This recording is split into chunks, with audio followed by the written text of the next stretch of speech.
Paramashivoham.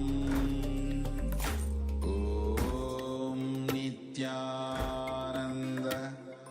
Paramashivoham. Om Nithyananda Paramashivoham. Om Nithyananda Paramashivoham.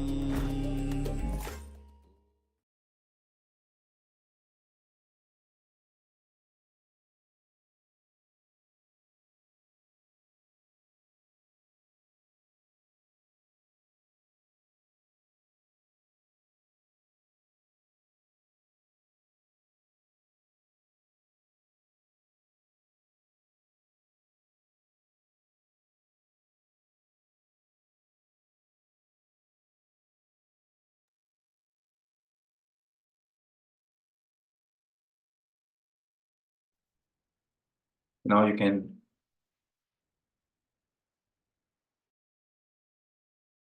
take to see the change that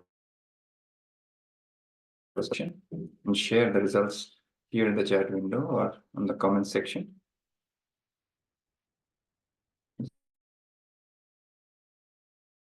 Let's take a minute.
if you believe currency is fortune, you are also part of this big game.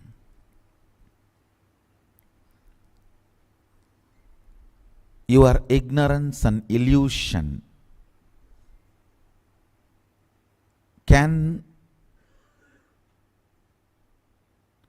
not only cause damages to you, it can cause damage to everyone, to the world. Understand? For every idea you spend your time, you are voting for it to live long. If you are spending your time for the concept called currency, you are voting it to live long.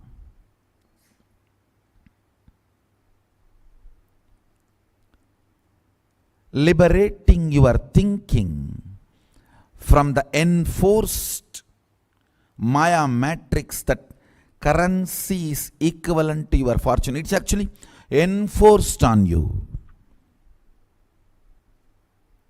Liberating yourself from that enforcement, freeing yourself from that Maya matrix, thought current prison, is the first step for attracting fortune. Understand? I am not interested in social revolution and rebel. No, I am not talking about all these great truths to make you guys rebels. I am interested in giving a breakthrough to your consciousness.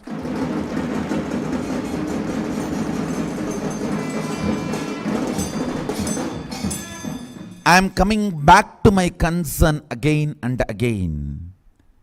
From monkey to man, we took only million years. But it's already 10 million years. What's going on? Why the man to Superman is not happening? Even naturally, without your so-called civilization, it should have happened.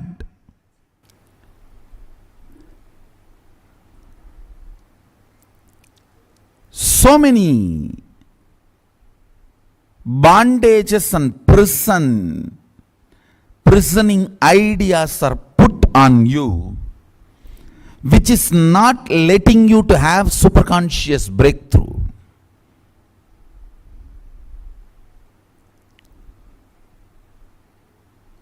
Legitimized possessiveness is the concept of nation. Understand? If you individually feel possessive about a land, it looks like something is not right. Anything which suffocates you and makes others feel suffocated by you is not the flow of life. It is not natural flow of life. It is not yama. It is not dharma. Understand? I am not asking you to rebel against the nation concept, and I am not interested in that. I am telling you only one thing. Liberate yourself. Whatever stops you having conscious breakthrough. Understand, owning, not possessing. You need to understand. People ask me, then you also own this land, you also have property. Understand? This adhinam, I own, not possess. If I don't allow any one of you just live like a farmhouse, then I possess. But all my doors are open. Constantly I am asking more and more people to come in. Actually, the moment I declare this place is an adhinam, more footfall, more brand value of this place. Understand? My very declaration of this place is an adhinam means I only own and facilitate for larger number of people to use this place. I only take care that nobody destroys it or abuses it. I own, not possess.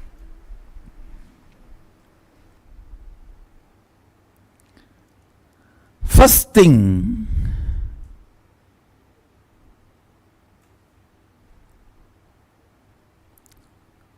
you need to look into the ideas of your fortune. I am not saying don't own currency. All I am trying to tell you, if you believe currency is equivalent to your fortune, you are such a stupid fellow. Maybe you are worthy of currency, but not fortune. Stupid are those who are worthy of currency, not fortune.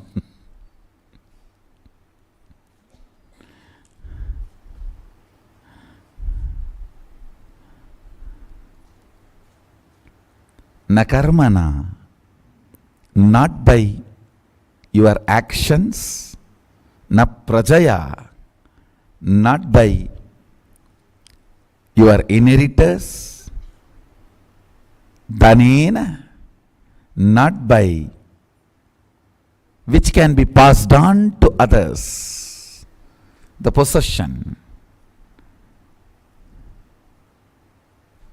It's only by tyaga. Means, listen, here I wanted to tell you the meaning of the word tyaga.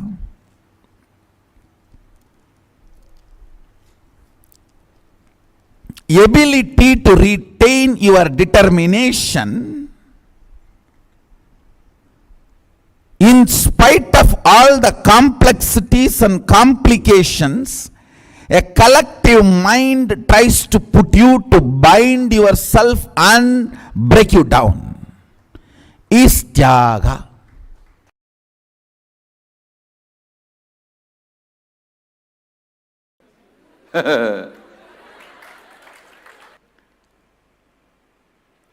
All the distinction engineers carry the file, get the salary, work under an industrialist who is 10th passed. All those industrialists run behind the politician who are 5th passed, 6th passed. All those politicians touch the feet of swamis who never went to the school.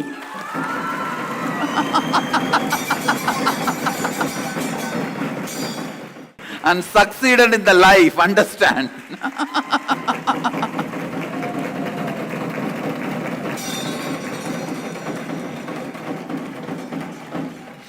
So if you are a first-class engineer with a distinction, you can only carry files. Forget about this stupid education mania. India is suffering with this stupid education mania. And that stupid education also created by that. To produce clerks. See, British wanted large number of clerks. So the clerk creating education they created in India and made so much of craze. So all the middle class, lower middle class parents of India, their only dream is give education to my son and push him into the well. Whether he survives or dies, that I don't care. In 1900s, the goal is, if it's a girl, educate her, somehow get her married. No, not even educating her. Just somehow get her married. If it's a boy, somehow get him a job. Stop being education maniac.